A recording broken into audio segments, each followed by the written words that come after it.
ஒரு பணப்பையில் 8 நாணயத்தாள்கள் உள்ளன.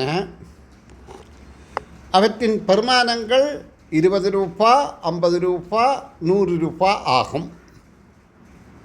அவற்றில் ரூபா 50 நாணயத்தாள்களின் எண்ணிக்கையும் ரூபா 100 நாணயத்தாள்களின் எண்ணிக்கையும் சமமாகும்.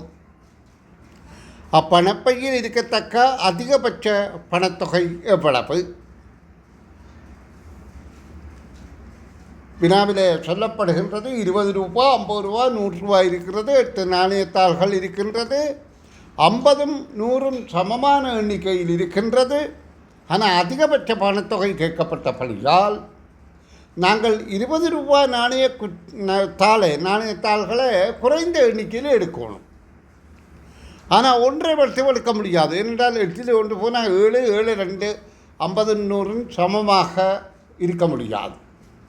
அப்போ 20 ரூபா 2 இருந்தால் மிகுதி 6 நாணயத்தாள்கள் 50 ரூபாவில் 3, 100 ரூபாவில் 3 இருக்கலாம். அப்போ 20 ரூபா 2 40, 50 3 150, 100 3 300, மொத்தம் 490 என்பது அதிகபட்ச தொகையாக இருக்கும்.